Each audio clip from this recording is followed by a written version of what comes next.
Yung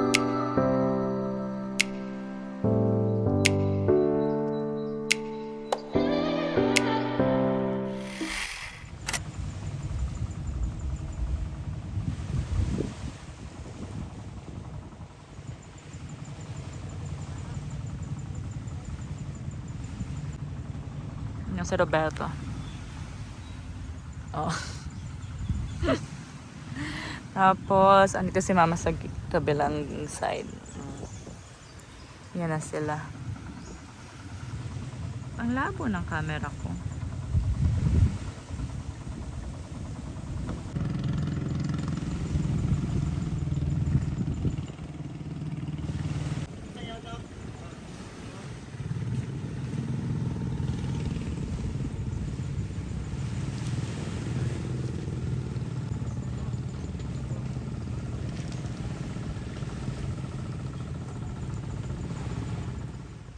Si Mama.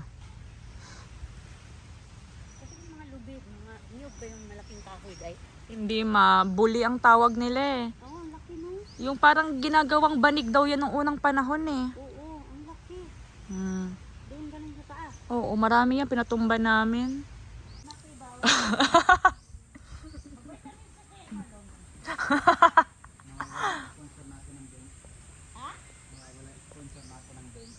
Sure!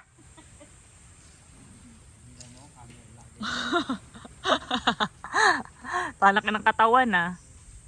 Aha. Kaya pa today? Ayun, alon. Tama na to.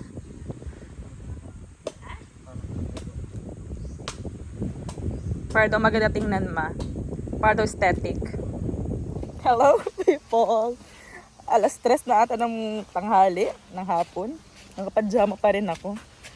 Sinusundan namin si Marlon. Ayaw niya kasing ituro kung saan yung nirerentahan niyang bahay. Ayun. Kasama ko si Mama. Marami pa ng pambut. Sinusundan namin si Marlon. Hindi kami nagkasabi, dahan-dahan kami.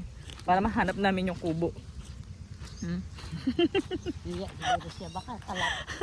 Siguro makalat tong kubo. Kaya di na siya nakapagligpit. Kaya nahiya siya magano. Sabi ko sisilipin ko yung bahay niya. Ayaw niya ipasilip. Bala kasi wala kang magagawa. On the way na kami ni Mama. Full force kami ni Mama.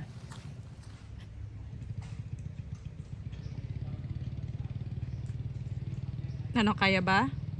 Ganito lang pala. Ganyan ang gusto kong sakay. Hindi naman si Marlon. Ganito daw.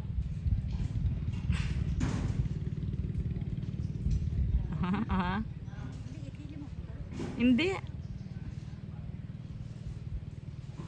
Try mo humiga. Ha? Try mo humiga. Ah. Yan, sarap.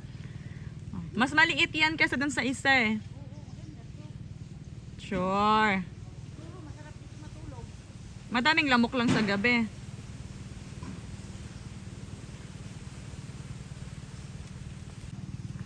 Naubos na yung mga buko.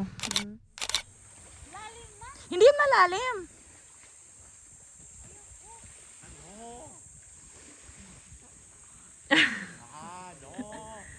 Sige ma. Hindi yan malalim.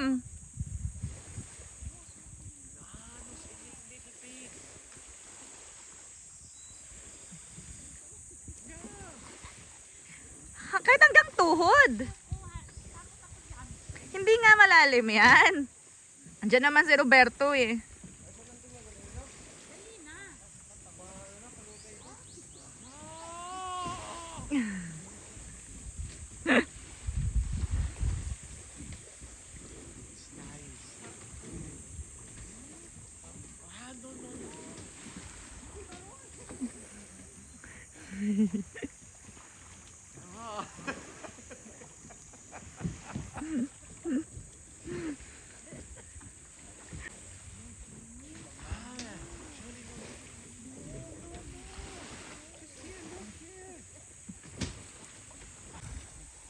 Hanggang mamaya yan dyan, ma.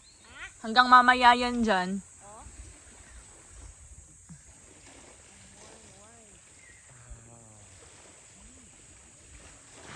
Malamig kaya. Hmm.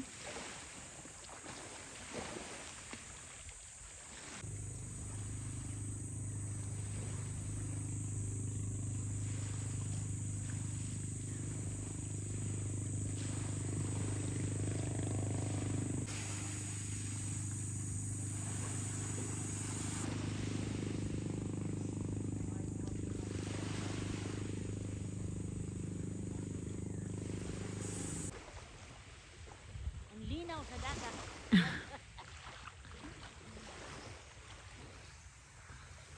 Ano si Roberto? Anto si mama. Tagaw.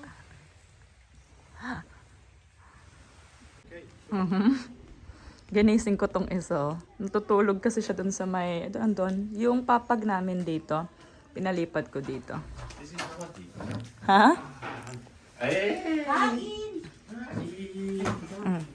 Ito yung food namin. Ska du liva oss hit? Da kanske hier, och det har stått liber. Ja, Ja. Skål för snabbare, visa in. Dahil malaki. Garanti. Tapos parang, Så. napansin ni Roberto yung ngipin. Meron kaming fish, salad ni Roberto, tapos ampalaya, and rice. Si Marlo nasa bayan, kaya tatlo lang kami kakain. Hallå! Kain! Nagustuhan ni Roberto tong isda na tong fish. Gustuhan niya. Dami nga nakain dyan. Ngayon nagde-dessert na siya. Mangga. Si mama naman, avocado. Sag na ko ba, Shatsi? No. Siya talaga gusto. Oo, siya yung taga-tapon kasi nga. Gusto niya yung siya taga-tapon eh. Siya daw talaga Oh, may job nga daw eh. may butas. Abangan natin siya. Ay sa lugar nila, ilagay pa sa plastic. Aha. Tapos, tuwing Saturday yan magtapon sa sasakyan niya, na may sasakyan siya sa basura. Liber. Ang Pinas, ano? Wala. Kaya iba. Kaya parang ano ba na, nabaguhan siya pero Thank you, ate. Wala.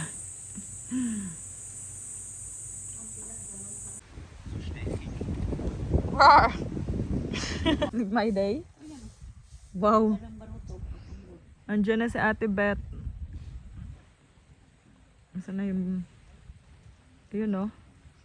Gala ka pa, ha? Gusto mo talagang pumunta dito ng Romblon, ha? Oh. Toasted ka ngayon. yan, maliit na bangka.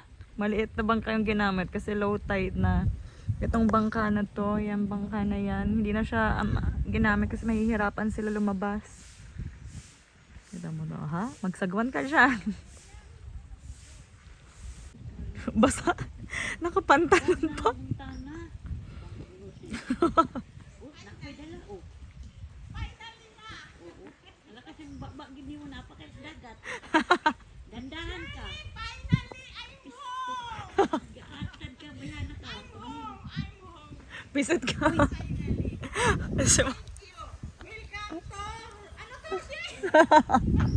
Ito na. Wala nang katahimikan. Nandito na itong Brohildang to. Bukas wag naman. Grabe naman si Mama. Magulat sila. Hati-hatian yung busin. Wala naman siya dyan eh. Ando sa loob. Pumasok. Andito na si Ate Beth sa Romblon. Galing pa ng Bora yan. Iba talaga ang nagagawa ng gala. Permit to kay mama? Yes, yan yung pinadala sa ni. Kay akin. Bigay ng sister ko. Actually, hindi bigay. Nang hingi talaga ako. Sabi ko pa yung damit. Galing ng Bora. Mama. Ito, kay mother ito. Ayan mo yan para. Kay mother. Sige. Hindi, ito sa yung apat. Ito kay Mother. Okay. Sige. Ayun si mama at saka si Ate Beth. Maglalakad-lakad daw sila. Ayan. Tapos, ngayon, low tide pa rin. Ayan, oh. Pero maya-maya, magka-high tide na siya ulit. Ayan. Tapos, si Roberto, ayun. Tulog sa papag. Kanina patulog yan, eh.